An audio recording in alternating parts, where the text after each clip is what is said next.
This is not a 1990s Sony Trinitron living room advertisement. Sony Super Trinitron Wide. Be careful what you watch. This is just a tribute. There's a very iconic Sony monolithic presence about their TV line from the late 80s and 90s. Sometimes I get this incorrigible urge to rescue abandoned TVs at the curb. This tribute is hopefully the ointment to get me to stop. A bit of 3D printing is needed to make this pinnacle of home entertainment diorama. This mini LCD is just a passive screen that really is a Raspberry Pi backpack. It's not very special except it's actually a portrait ratio. You'll need an external source that can rotate and scale to the 800 by 400 pixel ratio. A PC works, but even this tiny PC is just too big for my tiny hi-fi setup. So I'm going to try and stuff a Raspberry Pi in the same box, then move the audio jack to the rear to contain everything. The Pi and LCD are powered from a single USB-C or DC barrel jack. And the audio amp can share this source, but because we're using analog audio, it's going to sound like crap. The fix is a ground loop isolator on the audio line, and I had to whip out a custom circuit board for this, and it sort of sticks out the back, but that's fine. Even in mini scale, the rear of any hi-fi setup is going to be a mess of cables. I wouldn't have it any other way. To hear that clean audio, I need the best speakers in the 1-inch range, and left over some mini arcade projects, I've got a stash of these already. To put them in a box, the two halves are held together with threaded inserts. This color and part are definitely a continuity error. Another threaded insert holds a screw that pushes against the speaker and keeps it in place.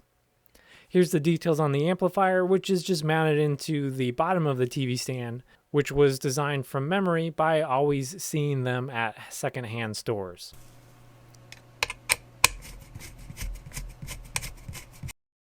The two posts that stick out actually slide into the bottom of the TV and hold this television action playset all together.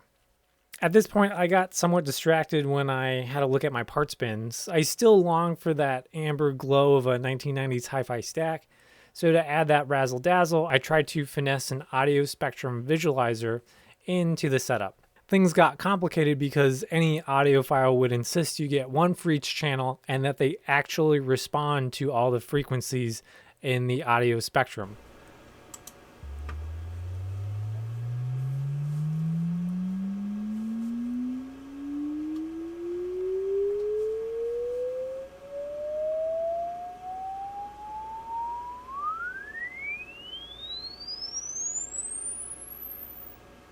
One, two, 1, 2.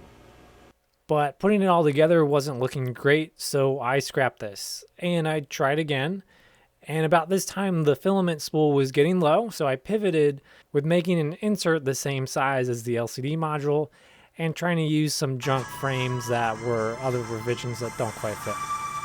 I'm not loving this, so I'll take one more pass and we'll move on. I can fit this single channel volume visualizer in the upper shelf, and we have somewhat of a compromise. It's still kind of cheesy. The LEDs are a little bit oversized, so if I tape some out, this might look better and be the proper scale, but I'm not totally sold on it.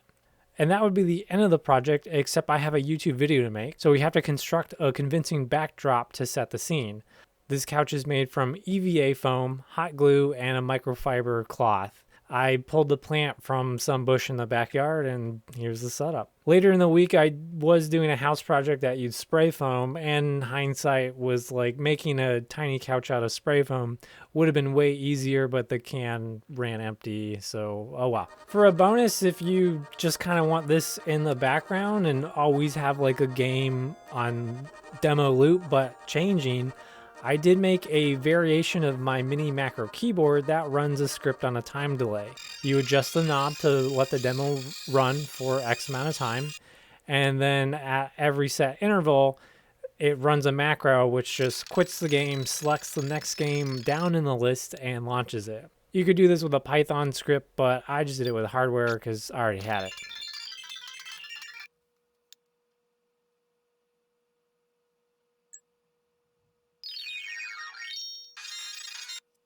So that's my Mini Pi Hi-Fi. All the files are on my GitHub. Feel free to print your own. And if you ever get those compulsive urges to rescue a 130-pound TV on Craigslist or Marketplace, that's definitely the last one. Try making one of these Tiny Pi Hi-Fi sets, and maybe it will quell that urge. We're all in this together. Thanks for watching.